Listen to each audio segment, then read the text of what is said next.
Alhamdulillahi Rabbil Alamin.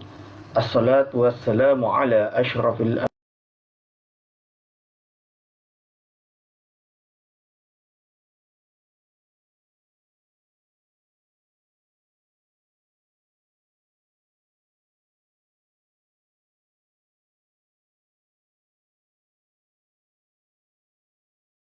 adri wa yasiri amri wahlul 'uqdatam min lisani yafqahu qawli, amma ba'du.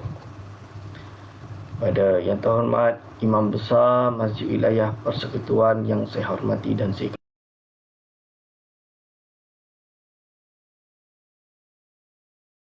masjid yang mulia ini, wabil khusus kepada segenap hadirin wal hadirat hafizakumullah.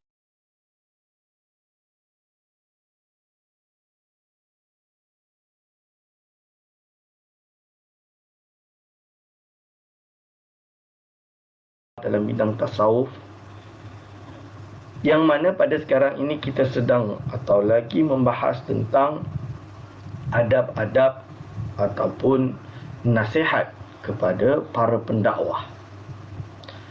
Hadirin wal hadirat hafizakumullah, muallif selanjutnya berkata, wa hadza tariqul wa'dhi wan nasihah. Inilah jalan untuk memberi nasihat atau memberi mau'izah, preaching. Maknanya dia macam tu. Maksud dia apa, tuan-tuan dan puan-puan hadirin wal hadirat hafizakumullah? Yang dimaksudkan dengan mu'alif di sini bahawa apa yang disebutkan sebelum ini seperti tidak menggunakan bahasa-bahasa rumus yang susah untuk difahami oleh seseorang ketika memberi nasihat kepada orang awam. Dia kenalah cuba untuk mencari istilah-istilah yang simple, yang mudah difahami, yang direct dan tidak membawa kekeliruan. Lalu mu'alif memberi nasihat, wa kullu wa'dhin la yakunu hakadha fahuwa wabalun ala man qala wa sami'a. Semua orang atau semua pendakwah, orang yang memberi nasihat, yang tidak mengikut tata cara seperti ini, dia hanya akan memberi suatu musibah, memberi suatu bala kepada orang yang berkata dan orang yang mendengarkan. Dialah suatu permasalahan, a problematic person, yang akan membuka pintu kemungkaran yang lebih besar, membawa permasalahan yang lebih besar. Balqila, balah dikatakan, balqila, balah dikatakan, innahu ghulun wa syaitanun, bahawa orang seperti ini adalah macam ghulun tu, macam ialah macam apa dia panggil, goblins, lebih kurang macam tu. Ghulun wa syaitanun, atau bahkan disebut sebagai syaitan. Nauzubillah min zalik. Yani yadhabu bil khalqi anit tariqi wa yuhlikuhum. Dia membawa manusia kepada satu jalan daripada jalan yang lurus dan akan merosakkan mereka. Itu yang dimaksud. Jadi mereka ini justru akan membuka ruang untuk menghancurkan umat, ruang untuk akan membawa kepada kehancuran, kesesatan, kepada jalan-jalan yang tidak lurus. Ini yang dimaksud oleh Imam Al-Ghazali. Nasihat beliau kepada anak murid beliau yang akan menjadi ulama ini, yang meminta bingkisan, yang meminta hadiah nasihat untuk dia berpegang dalam berdakwah. Fayajibu alaihim an yafirru minhu. Wajib atas mereka, iaitu umat manusia, untuk lari daripada pendakwah yang seperti ini, yang justru akan membuka pintu kemungkaran lebih besar daripada kebaikan, yang justru akan menyebabkan fitnah lagi besar terhadap umat. Sebab itu Imam Al-Ghazali lebih mementingkan kepada dakwah kepada orang awam sebagai dakwah yang membawa manusia kepada jalan kebenaran, daripada dakwah kepada manusia untuk pergi masuk dalam medan perdebatan, perselisihan, perpecahan, pergaduhan, dan ini akan membawa kepada mafsadah yang lebih besar. Ini yang disebut. Jadi orang awam tak sepatutnya didedahkan dengan perbincangan-perbincangan ilmiah, perbincangan-perbincangan yang bersifat, kalau ilmiah tak ada masalah, tapi perbincangan yang bersifat dialektik theology, dipanggil dengan perbincangan kalam yang tinggi, yang akan menyebabkan orang semakin mudah untuk, bahasa Imam Ghazali dalam kitab Ihya Ulumuddin, mudah untuk mengkafirkan orang lain dibandingkan membuka pintu rahmat Islam, menerima lebih banyak umat untuk menjadi bahagian daripada umat Islam.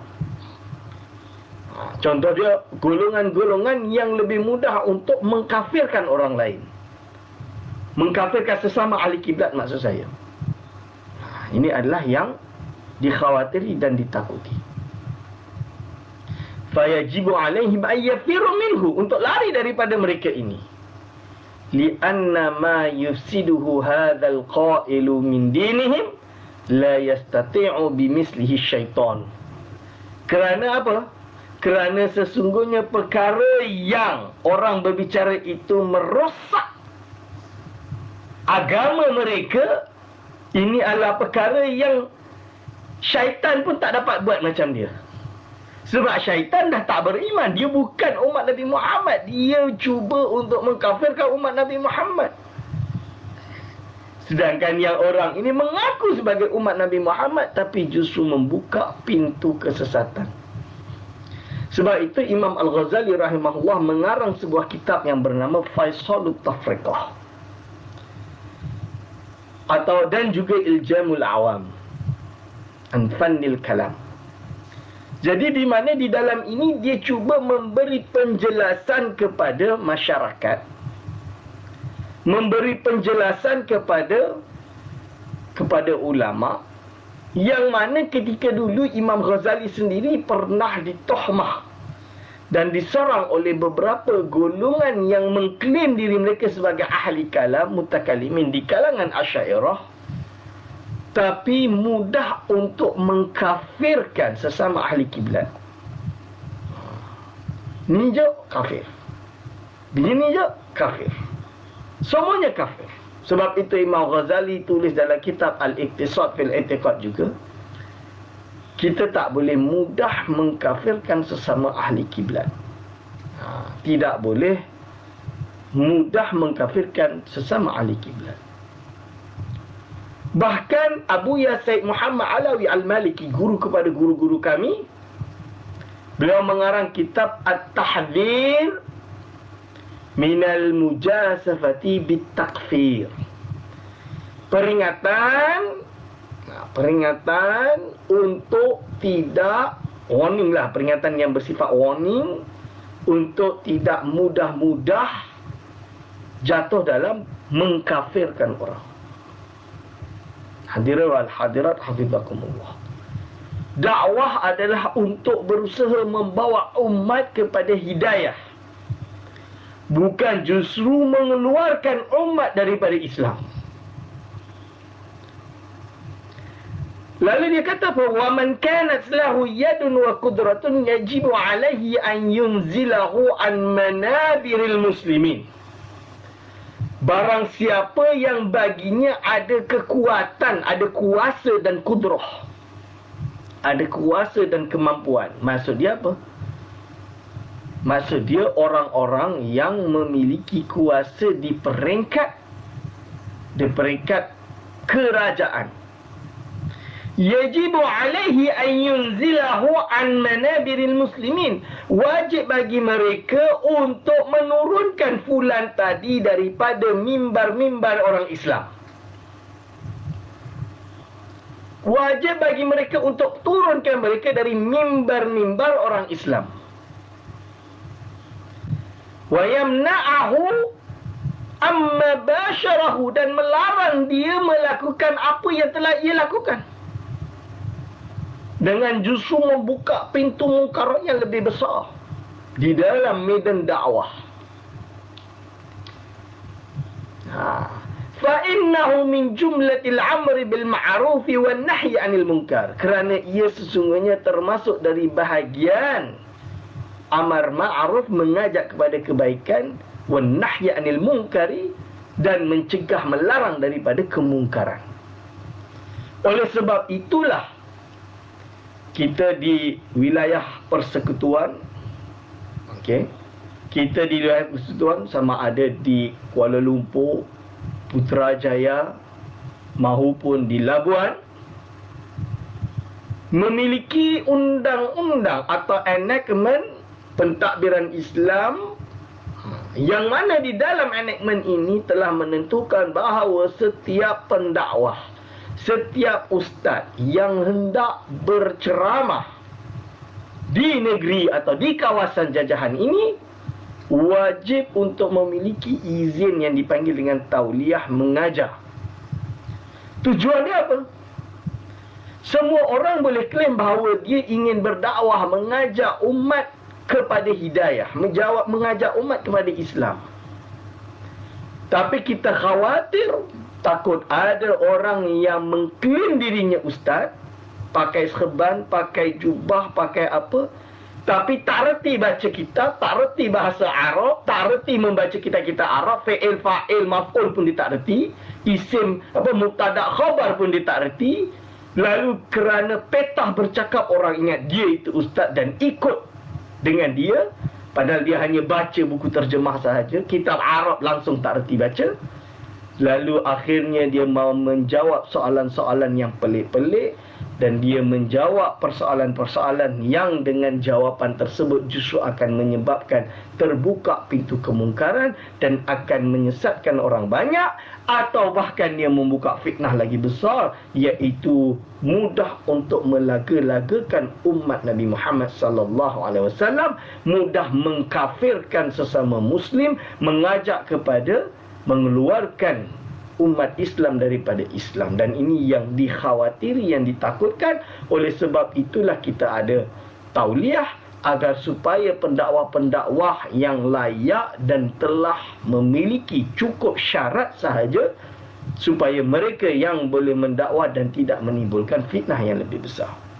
Ini fawaid dia. Dan juga begitu juga berbagai negeri-negeri lain. Setahu saya semua negeri ada undang-undang tentang tauliah, agar supaya menjaga umat daripada jatuh dalam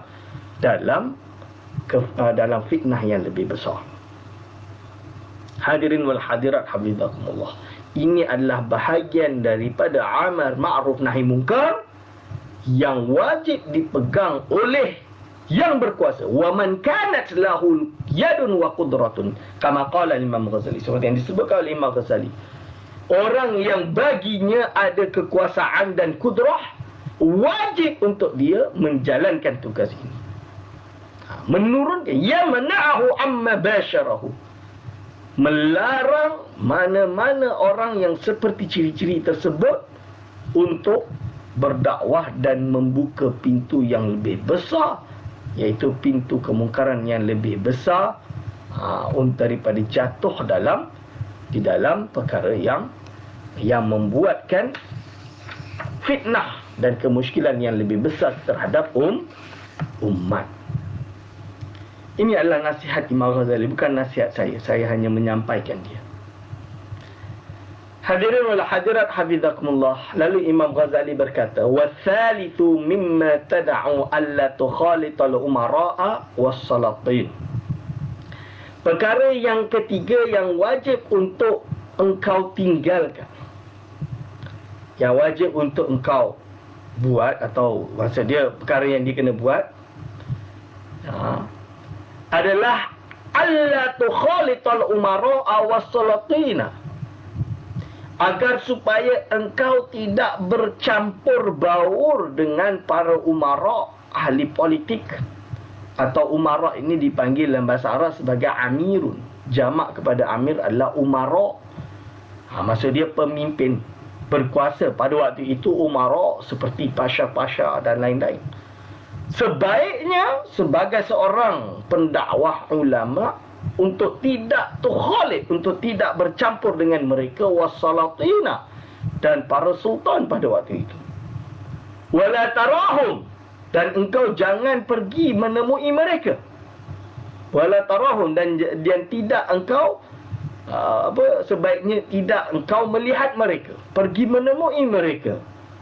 Li'anna ru'yatahum, kerana sesungguhnya pergi datang melihat mereka, wa mujalasatahum, dan duduk bersama mereka, wa mukhalatatahum, dan juga bercampur dengan mereka, afatun azimatun, adalah sebuah afat, sebuah bahaya yang sangat besar. Ini kata-kata Imam Al-Ghazali rahimahullah dalam kitab Ayyuhal Walad. Sebab itu, kalau kita pergi ke banyak tempat-tempat universiti Islam yang lebih tua daripada negara Malaysia ini, seperti Jami'atul Qarawiyyin, Universiti Al-Qarawiyyin yang ada di Maghrib, yang mana Universiti Al-Qarawiyyin adalah tempat sarjana Islam yang lahir darinya banyak. Atau kita pergi ke Tunisia, ada Jami'atiz Zaitunah. Kita pergi lagi ke Mesir, ada Universiti Al-Azhar Al-Sharif. Ulama-ulama mereka berlepas diri daripada menjadi seorang ahli politik. Dia kena bebas daripada kengkangan politik. Dia kena tidak ikut di dalam pertempuran politik. Maksud dia di dalam percaturan politik. Kerana apa? Mereka kena abstain, mereka kena keluarkan nasihat sesuai dengan kehendak agama, bukan dengan kehendak mana-mana parti politik, tidak juga dengan kehendak mana-mana kepentingan politik. Mereka kena telus. Ini yang disebut sebagai, iaitu ahli akademik kalau hari ini. Sebab itu kita di Malaysia, ahli-ahli akademik di universiti, kalau mereka menjadi ahli akademik, mereka tidak boleh menjadi ahli politik. Kalau mereka memilih untuk berkecimpung di dalam politik, nak bertanding, maka dia kena letak jawatan sebagai ahli akademik kerana dia sedang berpolitik. Conflict of interest. Tak boleh. Ini yang disebut oleh ulama, oleh Imam Al-Ghazali rahimahullah, afatun azimatun. Lalu dia kata, walau wibtulita biha, tapi kalau engkau dicuba oleh Allah dengan perkara ini, kerana memang terpaksa, yang namanya umara dan ulama terpaksa bersama dalam hal islahul ummat. Jadi ada beberapa ulama yang memang terpaksa duduk bersama ahli politik dengan alasan untuk memberi nasihat. Contoh dia, kita pada hari ini dalam keadaan COVID, kebijakan-kebijakan pemerintah, keputusan-keputusan yang diambil oleh kerajaan, ini kadang-kadang memerlukan nasihat daripada pakar dalam hal agama, iaitu termasuk ulama. Jadi kena ada tokoh-tokoh ulama yang mewakili suara syariah. Maksud dia mewakili suara ulama sebagai lidah kepada hukum hakam Islam untuk memberi nasihat yang betul kepada kerajaan. Berarti dalam proses menuju untuk menghasilkan nasihat tersebut, perlu kepada mujalasah, perlu kepada saling mudzakarah, saling duduk dan membahas perkara ini. Walau ibtulita biha, kalau engkau dicuba oleh Allah untuk menjadi orang seperti itu, da'anka madahahum wa thana'ahum, sebaiknya engkau jagalah diri engkau untuk tidak jatuh di dalam atau menjadi orang yang apa? Menjadi orang yang mudah memuji mereka. Madahahum wa thana'ahum, atau memuji mereka, merayu, memuji, ialah mempuja-puja mereka, nak tunjukkan kononnya baik dengan ni nak tu, dengan harapan jawatannya, dengan harapan itu dan ini. Da'anka madahahum wa thana'ahum. Kerana apa? Kerana engkau sepatutnya telus. Kalau salah, betul-betul. Tidak perlu menjadi penjilat. Bahasa dia macam tu. Kena tegas berbicara, memberi nasihat yang tegas. Ini salah, ini betul. Cakap kepada kerajaan, ini salah, ini betul. Sepatutnya hukum seperti ini hukum dia. Bukan mengeluarkan hukum sesuai dengan kehendak ahli politik, tapi mengeluarkan hukum sesuai dengan neraca syariat. Ini yang disebut oleh Imam Al-Ghazali rahimahullah. Kena tegas. Kita kena tegas. Li'anna Allah Ta'ala, kerana sesungguhnya Allah Ta'ala yaghdabu, murka, idza mudiha al-fasiq wa dhalimu, ketika mana ada orang fasik dan orang zalim itu dipuji. Kerana apa? Kerana Imam Ghazali memberi gambaran bahawa di zaman dia, kebanyakan ahli politik di zaman dia adalah golongan-golongan fasik dan zalim.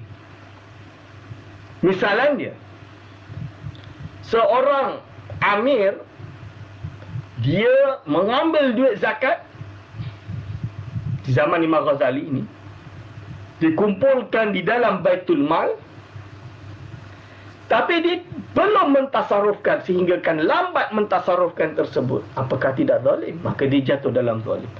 Lalu datang ulama, dia pun memuji, oh amir ini hebat, amir ini. Di depan amir tersebut dengan harapan mendapatkan jawatan dan lain-lain. Ini yang Imam Ghazali sebut, idza mudiha al-fasiq wa dhalimu, maka Allah SWT yaghdab, murka terhadap. Wa man da'a li tuli baqaihim faqad ahabba an yu'sa Allahu fi ardi. Barang siapa yang mengajak untuk lebih lama duduk bersama mereka, bercampur dengan mereka, ikut di dalam hal benda-benda macam ni, faqad ahabba ayyusallahu fi ardihi, maka dia juga boleh dikatakan suka untuk bermaksiat kepada Allah, suka untuk menderhaka kepada Allah di bumi ini. Ini nasihat Imam Al-Ghazali rahimahullah. Nasihat Imam Al-Ghazali rahimahullah. Dan juga saya menasihatkan diri saya untuk tidak sampai jatuh di dalam golongan seperti ini. Tu, warabi'u mimma tad'u. Yang keempat, mimma tad'u, dari perkara yang wajib engkau tinggalkan, alla taqbala syai'an min 'ita'il umara'i, untuk engkau tidak terima sesuatu pun daripada pemberian umara, pemberian kerajaan, wa hadayahum, dan hadiah-hadiah mereka. Ini yang paling susahlah kita hari ini. Kerana apa? Kerana memang kadang kita tidak sedar, apabila ada ahli politik baik dengan kita dan memberi hadiah kepada kita. Memberi hadiah, tujuan dia tidak lain tidak bukan hanya ingin supaya kita menjadi orang dia, dan ketika sampai waktunya dia akan menggunakan kita. Dan ini yang ditakuti oleh ulama-ulama zaman dahulu. Saya membawakan sebuah kisah Imam As-Sanusi rahimahullah. Ketika dia menjadi imam besar di Tilimsan, pernah akan diberi banyak harta untuk menarik Imam As-Sanusi rahimahullah untuk menjadi orang kepada penguasa tersebut. Tapi Imam Sanusi semakin menolak, semakin menjauh, semakin menjauh. Ketika ditanya oleh Amir tersebut, dipanggil untuk datang menghadap, dia menolak untuk menghadap. Tapi justru dia menghantar surat jawapan. Dia kata dia takut mengambil harta kezaliman. Seperti itu. Kalau tidak tuan yang zalim, yang pasti saya akan jadi orang yang zalim. Itu jawapan Imam As-Sanusi rahimahullah.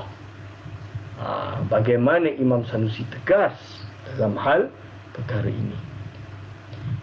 Li'alla taqabbala syai'an min ata'il umara'i wa hadayahum wa in 'alimta annaha minal halali, walaupun engkau tahu bahawa sesungguhnya ia adalah perkara yang halal, sebaiknya untuk dijauhi, takut syubhat. Walaupun ustaz ini halal. Ini jawapan. Li'anna tama'a minhum yufsidu ad-dina. Kerana berharap daripada golongan-golongan ahli politik, minhum daripada mereka, yufsidu dina, akan membahayakan agama. Yufsidu dina akan membahayakan agama. Ini berbeza. Nasihat yang diberikan oleh Imam Al-Ghazali ini dalam konteks kita di Malaysia berbeza. Kerana apa? Kerana pada waktu zaman Imam Ghazali itu adalah zaman pemerintahan Abbasiyah, yang mana kekuasaan eksekutif berada di bawah khilafah Abbasiyah. Tapi kita di hari ini di Malaysia, kita telah memisahkan kekuasaan tersebut, yang mana sultah diniyah berada di bawah sultan-sultan kita, sedangkan sultah siasiyah, kekuasaan politik, eksekutif politik, berada di bawah kekuasaan Dewan Rakyat atau dipanggil dengan parlimen dan juga kerajaan itu sendiri. Itu, dan dipisahkan juga bahawa kekuasaan mahkamah yudikatif daripada kekuasaan eksekutif. Jadi konteks ni mungkin berbeza. Kerana pada waktu itu semuanya sentral kepada satu orang. Li'anna tama'a minhum yufsidu dina, akan membahayakan agama.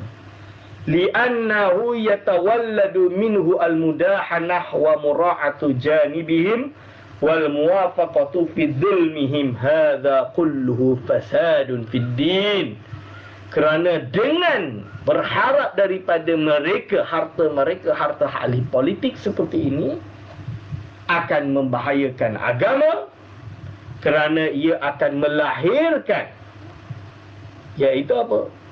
Mudahanah. Dia akan jadi bias lah basically. Mura'atu janibihim. Lebih kurang macam ni lah.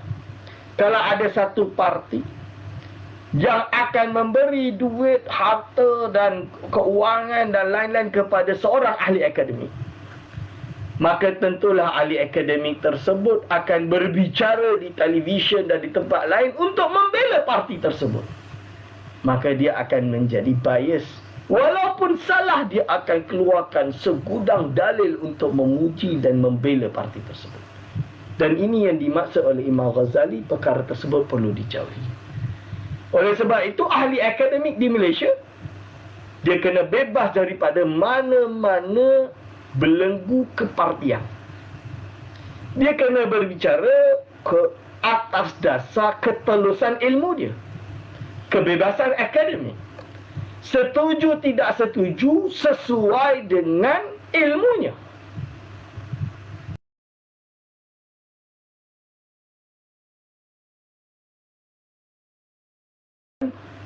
Menutup kemungkinan nasihat-nasihat yang bernas secara akademik agar mendapatkan keputusan yang benar.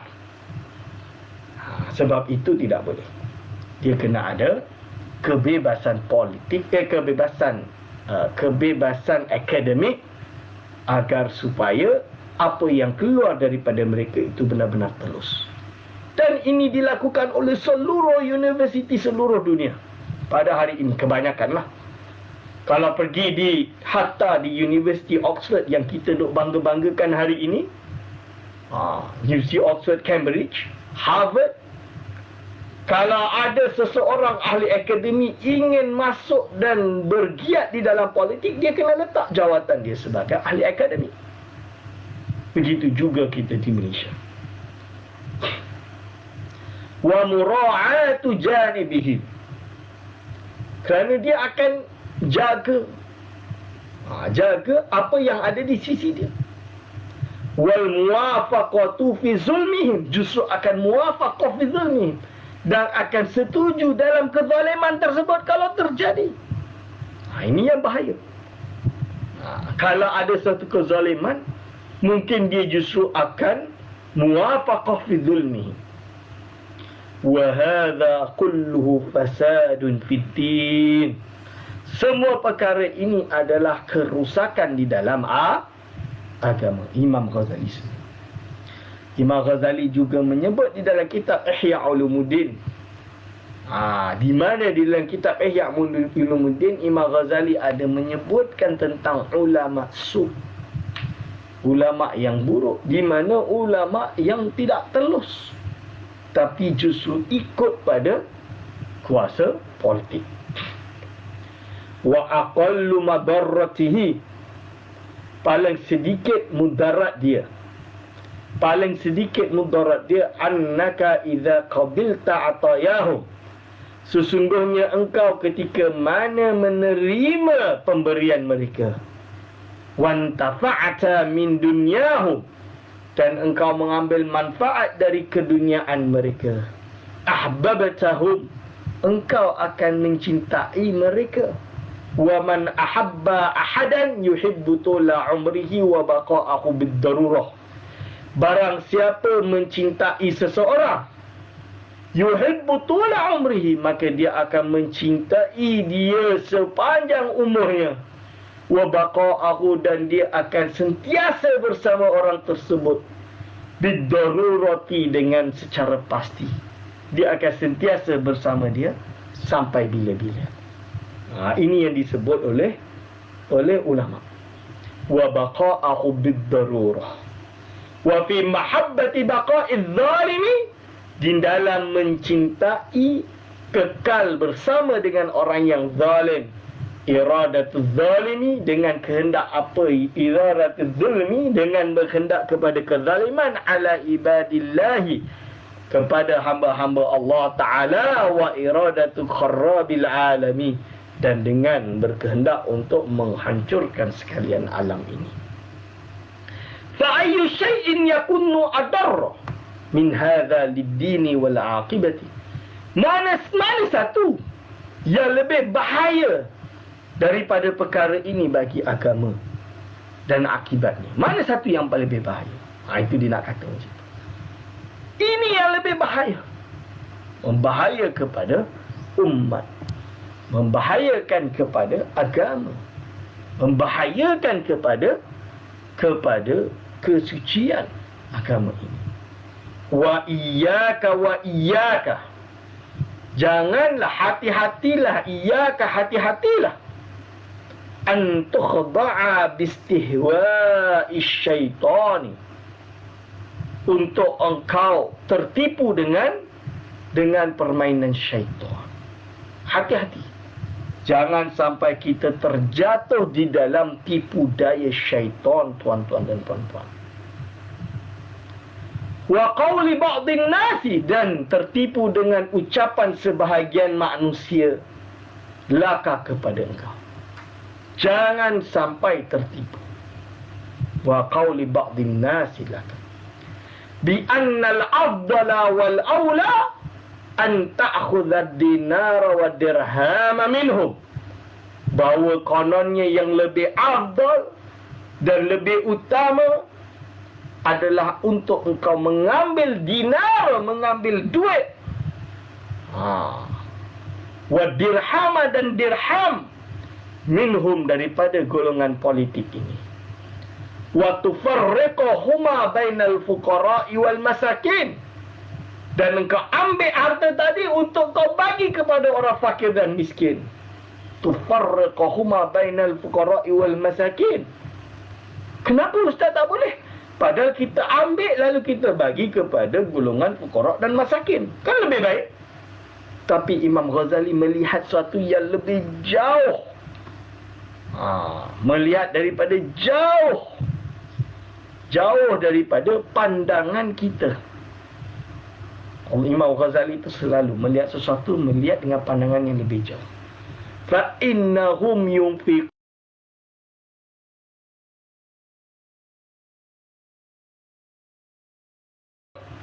mereka menafkahkan harta tersebut fil fisq wal maksiyati, dengan tujuan kefasikan dan maksiat. Dengan tujuan kefasikan dan maksiat. Kerana untuk mengekalkan jawatan mereka, untuk mengekalkan kepentingan parti mereka, untuk mengekalkan kekuasaan mereka. Kalau di kalangan ahli politik yang mungkin ada riwayat-riwayat yang tidak baik, seperti mula daripada rasuah, corruption dan lain, dan ini akan mengekalkan dalam perkara yang mungkar. Sebab itu alhamdulillah kita di Malaysia, kita di dalam sistem demokrasi berperlembagaan seperti ini, kita ada monarki yang berperlembagaan. Maka ketika kuasa agama seperti Jabatan Mufti, Jabatan Agama Islam atau Baitul Mal yang berada di bawah Majlis Agama, dia sudah tidak ada kepentingan politik. Dia kena bebas daripada kepentingan politik, kepentingan kepartian atau kuasa politik. Kerana dia murni amanah Islam, murni untuk kepentingan orang Islam. Ketika pengurusi CEO majlis memberi, dia tak boleh memberi dengan tujuan untuk mengekalkan jawatan dia. Kerana apa? Kerana jawatan dia dah di bawah payung istana, yang mana dia bukan pada kehendak kekuasaan politik, berkempen dan lain-lain, tidak. Tapi dia adalah menjalankan tugas. Selesai. Dia berbeza apabila perkara ini berada di bawah parti politik. Maka dikhawatirkan amanah umat tadi, duit zakat, wakaf, baitul mal dan lain-lain, dikhawatirkan digunakan untuk political mileage. Dan ini yang dikhawatirkan. Ini yang Imam Ghazali sebut, fa innahum yunfiquna fil fisq wal ma'siyati. Jadi konteks Imam Al-Ghazali dengan Malaysia pada hari ini dah berbeza. Jadi kita kena melihat dengan kacamata konteks yang sesuai. Kalau pada waktu itu lain, Imam Ghazali zaman dia berbeza. Jadi kalau di Malaysia alhamdulillah. Sebab itu kita perlu memastikan bahawa ulama sentiasa berada di landasan non-partisan, pada landasan telus berbicara sesuai dengan ilmunya, tidak pada kepentingan mana-mana parti ataupun kekuasaan politik. Jadi dia memberi hukum sesuai dengan hukum yang benar, yang hak. Kita bahaya pada hari ini, dikhawatirkan orang menggunakan istilah-istilah agama demi kepentingan kekuasaan atau pengaruh politik. Itu kita yang bahaya. Pada hari ini bermacam-macam istilah boleh keluar. Macam-macam istilah boleh keluar dengan kepentingan political mileage. Ini yang kita tak nak. Wa infaquka 'ala du'afa'in nasi khairun min infaqihim. Olehnya engkau memberi infak kepada du'afa'in nas, manusia yang lemah, ini lebih baik daripada infaqihim, daripada mereka yang memberi dan engkau yang menyalurkan. Ini yang disebut oleh Imam Al-Ghazali. Jadi apa? Khairun min infaqihim. Fa innal la'ina qad qata'a a'naqa kathirin minan nasi bihadhihi waswasati. Fa innal la'ina, kerana sesungguhnya syaitan yang terlaknat, qad qata'a a'naqa kathirin minan nas, telah memenggal memenggal banyak daripada tengkuk-tengkuk manusia bihadhil waswasati, dengan waswas ini. Kononnya saya tak masuk poket, saya hanya menyalurkan infak daripada golongan ahli politik ini. Contoh dia. Padahal perkara tersebut dia tak sedar dia sedang menolong yunfiquna fil fusq wal ma'siyati, seperti yang disebutkan oleh Imam Al-Ghazali rahimahullah. Ini.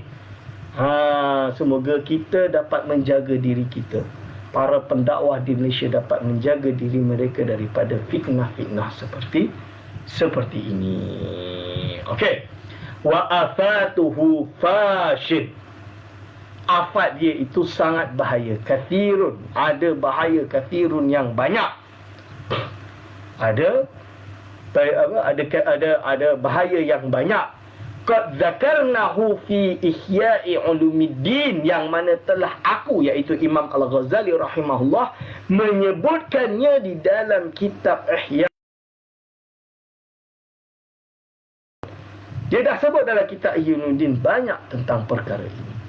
Fatlubhu sammata, maka engkau carilah perkara tersebut di sana.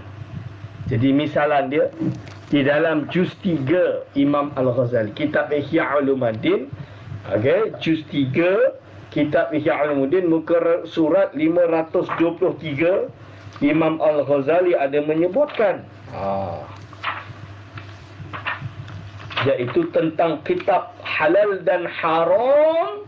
Misalnya Imam Ghazali menyebutkan tentang harta yang warak.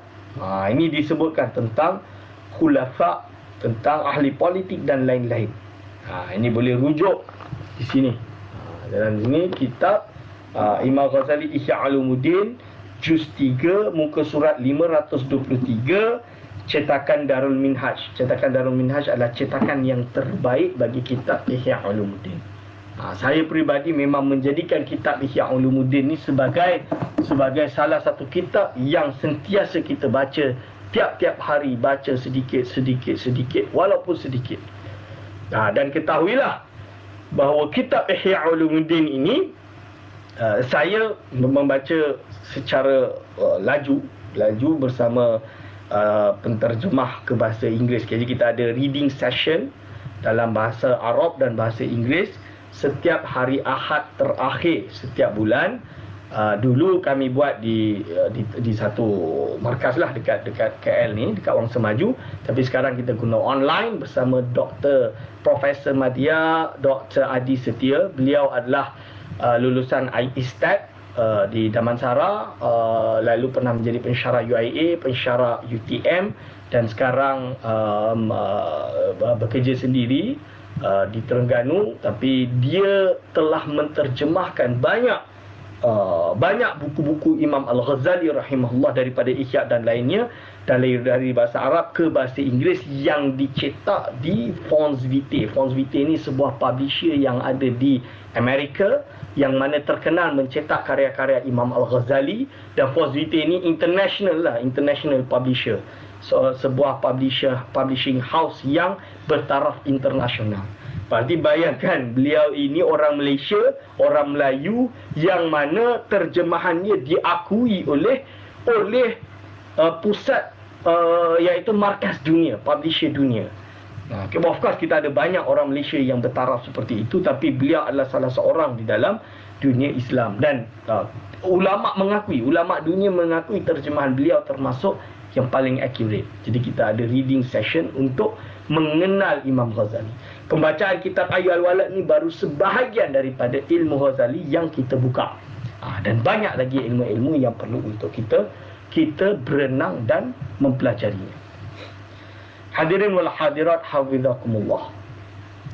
Lalu dia kata apa? Fatlubhu thammata, maka kau bacalah kitab tersebut secara detail kalau nak bahas secara ilmiah bagi permasalahan ini.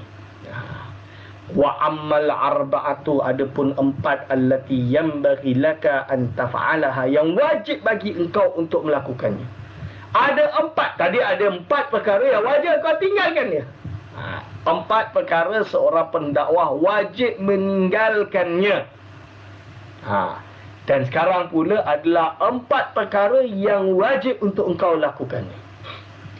Al-awwalu an taj'ala mu'amalataka ma'allahi ta'ala. Engkau wajib untuk, yang pertama, engkau wajib untuk menjadikan muamalah engkau bersama Allah bihaitsu law amalaka biha abduka tarda biha minhu. Dengan gambaran kalau engkau beramal dengannya, bermuamalah dengannya, seorang hamba engkau, tarda biha minhu, engkau meridai dengannya daripadanya. Wala yadhiqu khatiruka alaihi wala taghdab. Jangan kau sempitkan khawatir, iaitu sempitkan kalam-kalam hati engkau, kekhawatiran engkau padanya, dan janganlah engkau jatuh dalam kemarahan kepadanya. Jadi dia kena sabar, kena muamalah ma'allah. Itu maksud dia. Muamalah ma'allah ta'ala, bermuamalah bersama Allah Subhanahu wa ta'ala. Ini yang dimaksudkan. Lalu dia kata wa ma la tarda li nafsika min 'abdika al-majazi la tarda lillahi ta'ala minka wa huwa sayyiduka al-hakiki. Apa yang engkau tidak redha pada diri engkau daripada hamba engkau yang bermakna majazi. Jadi kalau kita ni terlalu tak terima dengan keadaan muamalah kita sesama manusia, tak redha, itu sama sahaja seolah-olah engkau tidak redha kepada Allah daripada apa yang telah Allah jadikan dan Allah tentukan kepada engkau. Padahal dia adalah sayyiduka, dia adalah tuan engkau al-hakiki, yang sebangsa hakiki. Hadirin wal hadirat hafizakumullah. Ini adalah nasihat Imam Ghazali yang sangat penting. Sangat penting kepada kita untuk redha. Kita kena jangan kita buat sesuatu lalu kita putus asa, kita marah pada diri kita. Tak, kita buat ma'allah. Bersama dengan Allah. Kita sentiasa bersama dengan Allah Subhanahu wa ta'ala. Maksud dia, segala sesuatu yang keluar daripada ini, yang terjadi ini, semuanya adalah datang daripada Allah. Kenalah kita cuba untuk meredai, menerima takdir ini dengan sebaik-baik mungkin. Wathani, adapun yang kedua, kullu ma'amalta bin nas ij'al kama tarda li nafsika minhum li'annahu la yakmulu imanu 'abdin hatta yuhibba li sa'irin nasi ma yuhibbu li nafsihi. Yang kedua, segala apa yang engkau bermuamalah,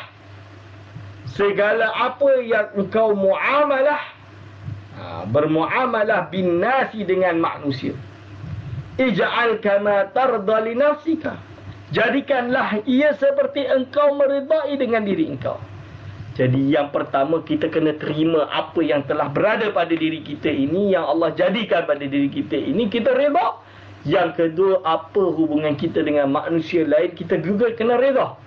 Tarda li nafsika minhum, dari apa yang diorang buat pada kita, kita redha. Kita redha li'annahu la yaqmulu imanu 'abdin hatta yuhibba li sa'irin nasi ma yuhibbu li nafsihi. Kerana sesungguhnya tidak akan sempurna iman seorang hamba sehinggalah dia mencintai bagi sekalian manusia apa yang dia cintai pada diri dia sendiri. Jadi kalau kita cinta diri kita, kita sayang diri kita, kalau kita redha dengan sekalian manusia, begitu juga kita redha manusia seperti kita redha pada diri kita.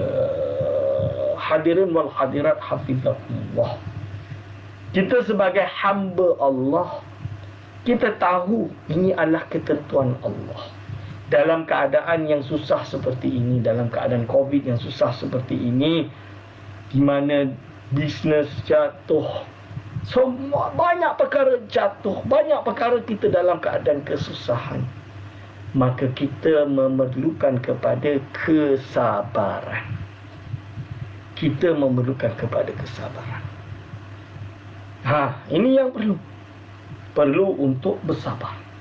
Balak datang, sabar. Baik datang, syukur. Dia kena macam tu. Syukur, baik datang, syukur. Sabar datang, balak datang, sabar. Belum terjadi, tawakal. Jadi umat Islam diperintahkan untuk memiliki 3 sifat.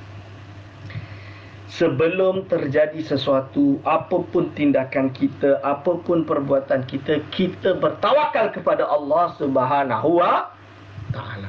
Serahkan kepada Allah SWT. Kita tahu bahawa Allah lah sebaik-baiknya zat, tempat untuk kita bersandar. Tawakal kepada Allah sebelum terjadi.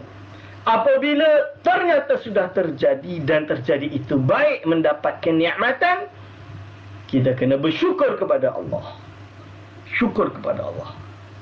Alhamdulillah dengan nikmat yang kita diberikan oleh Allah. Kita bersyukur kepada Allah. Dan kalau nanti yang datang adalah bala ataupun musibah, ujian daripada Allah, maka kita apa? Maka kita kena bersabar. Dan kita tahu itu datang daripada Allah. Itu ketentuan Allah. Allah memuji kita dengan bala tadi. Maka kita pun bersabar. Ini dia tuan-tuan dan puan-puan. 3 kunci yang diajarkan oleh ulama tasawuf, ulama sufi kepada umat Islam. Hadirin wal hadirat, hafizakumullah. Jadi, kita sebagai umat Islam bukan berarti kita ini menganggap segala sesuatu kita yang usaha. Tak. Tapi kita kena usaha. Itu maksudnya. Kita kena usaha. Ada kasab. Laha maktasabat wa alaiha maktasabat. Tapi pada waktu yang sama juga, kita reda dengan apa yang telah terjadi kerana ia datang daripada Allah Subhanahu wa Ta'ala. Bahawa Allah SWT yang telah mengkadarkan, telah menciptakan segala kadar, segala takdir yang berlaku. Okey. Hadirin wal hadirat, hafizakumullah. Wa thalithu, idza qara'ta aw talaqta aqulu qawli hadza astaghfirullah li wa lakum. InsyaAllah kita berhenti di sini. Ini adalah penerangan yang sangat panjang. Dan kita akan sambung insya-Allah pada minggu hadapan. Segala salah silap daripada saya mohon sebesar-besarnya minta maaf, minta ampun kalau ada yang tersilap. Aqulu qauli hadza astaghfirullah li wa lakum. Wassalamu alaikum warahmatullahi wabarakatuh.